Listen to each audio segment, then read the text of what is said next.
नमस्कार दोस्तों, स्वागत है आप सभी का हमारे इस चैनल द अंशु वॉइस पर। दोस्तों, अगर आप भी अपनी लाइफ में कुछ नया सीखने की चाह रखते हैं तो इस चैनल को अभी सब्सक्राइब कर लें।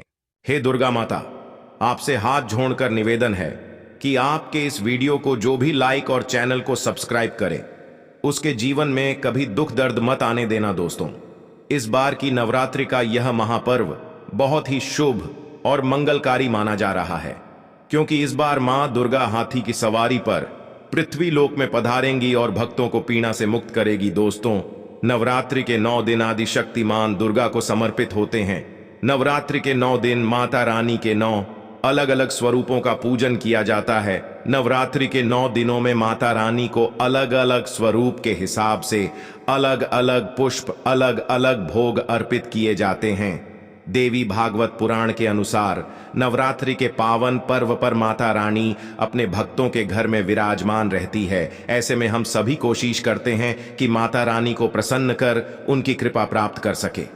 माता रानी की कृपा प्राप्त करने के लिए नवरात्रि के 9 दिनों में कलश स्थापना करते हैं, माता रानी की चौकी की स्थापना करते हैं, अखंड ज्योति जलाते हैं, दुर्गा सप्तशती का पाठ करते हैं, व्रत और पूजन करते हैं। सभी भक्त माता रानी की कृपा प्राप्त करने के लिए अलग अलग उपाय करते हैं। माता रानी को प्रसन्न करने के लिए अलग अलग वस्तुएं अर्पित करते हैं। लेकिन क्या आप जानते हैं, कुछ ऐसी वस्तुएं हैं जिन्हें नवरात्रि के दौरान भूलकर भी माता रानी को अर्पित नहीं करनी चाहिए।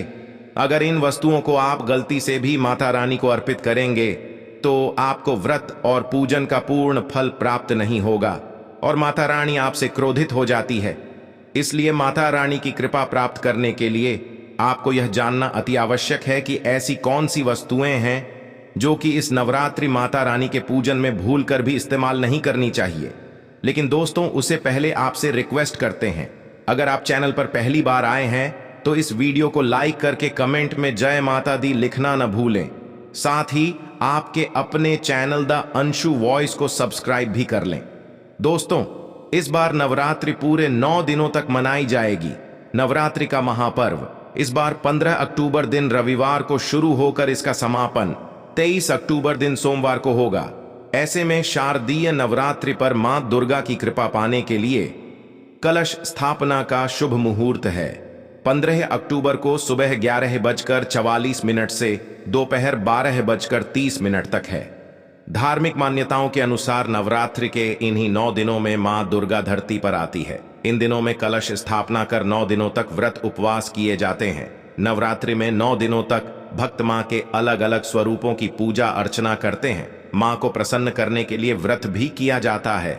मान्यता है कि 9 दिनों तक भक्ति भाव से मां दुर्गा की पूजा करने से वह प्रसन्न होकर भक्तों के सभी कष्ट हर लेती है। घर में सुख शांति बनी रहती है। मां अपने भक्तों की सभी मनोकामनाएं पूर्ण करती है। तो आइए दोस्तों, जानते हैं वह कौन से 3 चीजें हैं जो कि इस नवरात्रि आपको माता रानी को भूलकर भी नहीं चढ़ानी चाहिए। सबसे पहली वस्तु है लौंग। दोस्तों, लौंग का हम सभी माता रानी के पूजन में इस्तेमाल करते हैं, लेकिन लौंग का इस्तेमाल करते समय एक बहुत बड़ी गलती कर बैठते हैं। हमेशा ध्यान रखना चाहिए कि माता रानी को सदैव फूल वाली लौंग ही अर्पित करें। जिस लौंग के ऊपर फूल नहीं हो या फिर जिस लौंग के पीछे लकड़ी की डंडी लगी हो, उसका आप माता रानी के पूजन में भूलकर भी इस्तेमाल ना करें। फूल वाले लौंग को ही पूर्ण माना जाता है और माता रानी के पूजन में कोई भी अपूर्ण वस्तु, कोई भी खराब वस्तु इस्तेमाल नहीं करनी चाहिए। इसलिए सदैव माता रानी की पूजन में फूल वाली लौंग का ही इस्तेमाल करें। नवरात्रि के दौरान अगर आप नवदुर्गा मां को अलग अलग दिन के हिसाब से भोग नहीं लगा सकते तो आप रोजाना 1 पान का पत्ता और 2 सबूत फूल वाली लौंग माता रानी को अवश्य अर्पित करें। ऐसा करने से नवदुर्गा मां की कृपा प्राप्त होती है। टूटे हुए लौंग के अलावा माता रानी को कभी भी तुलसी के पत्ते अर्पित नहीं करने चाहिए।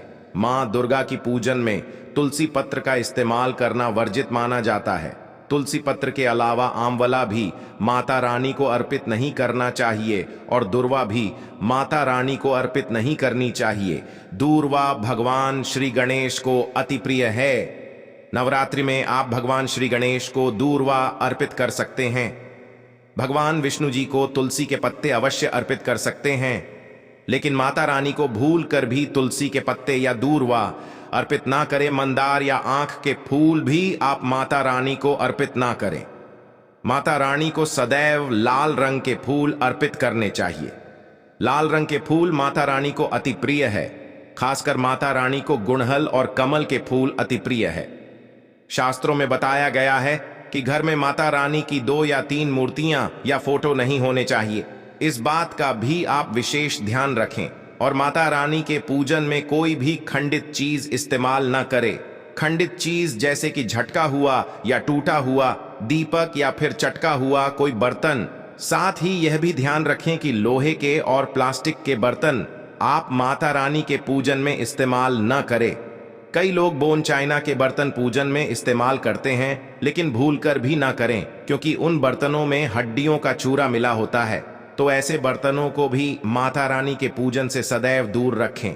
साथ ही यह भी ध्यान रखें कि माता रानी को कभी भी अपवित्र स्थल पर उत्पन्न किए हुए और अखिल पुष्प यानी कि कलियां अर्पित न करें।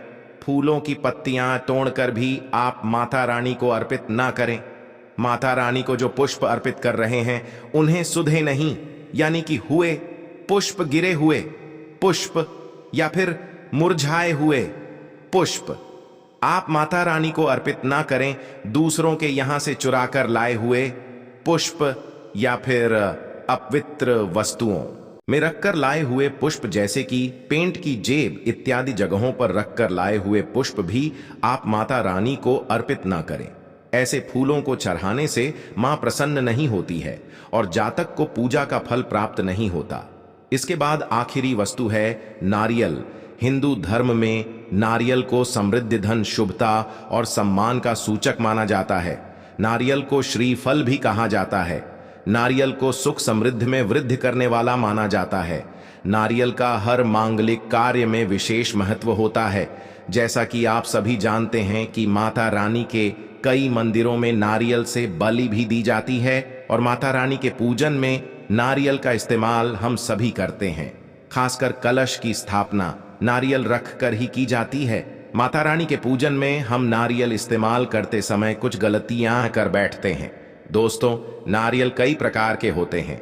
एक हरा नारियल होता है जिससे नारियल पानी पिया जाता है। एक होता है सूखा जटा वाला नारियल जिसके अंदर पानी नहीं होता। एक होता है जिन्स, नारियल के अंदर पानी होता है और उस पर भी हो जब भी है। और एक नारियल होता है जो बिल्कुल सूख जाता है जिसमें जटाएं भी नहीं होती, जिन्स गोला कहा जाता है।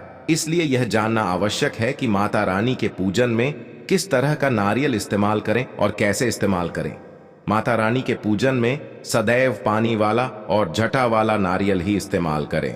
नारियल पूर्ण होना चाहिए, यानी कि नारियल चटका हुआ या टूटा हुआ नहीं होना चाहिए, क्योंकि पूर्ण नारियल ही पूर्णता का और पवित्रता का प्रतीक होता है। पूर्ण नारियल ही सुख समृद्धि का प्रतीक होता है। पूर्ण नारियल को ही श्रीफल यानी कि मां लक्ष्मी का फल कहा जाता है। नवरात्रि में माता रानी के कलश की स्थापना करते समय भी सदैव साबुत जटा वाला पानी वाला नारियल ही कलश पर स्थापित करना चाहिए। साथ ही यह ध्यान रखना चाहिए कि माता रानी के कलश की जब आप स्थापना करते हैं तो नारियल को सदैव कलश के ऊपर लिटाकर रखें। माता रानी के घट की स्थापना करते समय कभी भी नारियल को खड़ा करके नहीं रखा जाता। नारियल को सदैव लिटाकर कलश के ऊपर रखना चाहिए और लिटाकर रखने पर भी आपको इस बात का ध्यान रखना चाहिए कि नारियल का जो मोटा हिस्सा है वह आपकी तरफ होना चाहिए और जो पॉइंटेड हिस्सा है वह दूसरी तरफ होना चाहिए। साथ ही नारियल को स्थापित करने से पहले आप नारियल को लाल कपड़े में लपेटकर उस पर मौली 3 बार लपेटें और फिर लाल चुनरी ऊनाकर ही आप नारियल को घाट के ऊपर स्थापित करें। शास्त्रों के अनुसार कलश के ऊपर जब सही तरीके से नारियल रखा जाता है, सही प्रकार का नारियल रखा जाता है, तभी व्रत और पूजन का पूर्ण फल प्राप्त होता है। यह भी ध्यान रखें कि महिलाएं माता रानी को नारियल अर्पित तो करें, लेकिन कभी भी माता रानी के सामने नारियल को तोड़े नहीं, क्योंकि नारियल बीज रूप होता है और स्त्रियां बीज रूप से ही शिशु को जन्म देती हैं। इसलिए कभी भी महिलाओं को नारियल को नहीं तोड़ना चाहिए। अगर आपको आर्ण संबंधी समस्या है, आप पर बहुत सारा कर्जा है, तो आप चमेली के तेल में सिंदूर मिलाकर उससे नारियल पर एक स्वास्थ्य का चिन्ह बनाएं। अब इस नारियल को आप माता रानी के चरणों में अर्पित करें। फिर नवरात्रि के मंगलवार या शनिवार के दिन इसे ले जाकर आप हनुमान जी के चरणों में अर्पित कर आए। ऐसा करने से आरण उतर जाता है और तत्काल लाभ होता है। ऐसे ही धन संबंधी समस्याओं को दूर करने के लिए आप कुमकुम से नारियल पर स्वास्तिक बनाकर इस नारियल को माता रानी के चरणों में अर्पित करें। नवरात्रि में माता रानी के चरणों में इस नारियल को रखा रहने दें और नवरात्रि खत्म होने के बाद आप इस नारियल को अपने धन रखने के स्थान पर रखते। ऐसा करने से आर्थिक संकट दूर होता है और धन का लाभ होता है। मनोकामना पूर्ण करने के लिए आप एक नारियल को लाल सूती कपड़े में लपेटकर माता रानी के चरणों में अर्पित करें और माता रानी से मनोकामना पूर्ण करने की प्रार्थना करें। फिर नवरात्रि के आखिरी दिन में आप इस नारियल को ले जाकर किसी शुद्ध बहते हुए जल के स्रोत में यानी कि किसी नदी या नहर में बहा दें। ऐसा करने से माता रानी की कृपा से मनोकामना जल्द ही पूर्ण हो जाती है। तो दोस्तों, ये थी कुछ बातें जो आपको इस नवरात्रि में पूजा और व्रत करते समय ध्यान रखनी चाहिए। तो दोस्तों, आपको हमारी वीडियो कैसी लगी हमें कमेंट में ज़रूर बताइएगा। साथ ही वीडियो को लाइक करके हमारे इस चैनल द अंशु वॉइस को ज़रूर सब्सक्राइब कर लें। जय माता दी।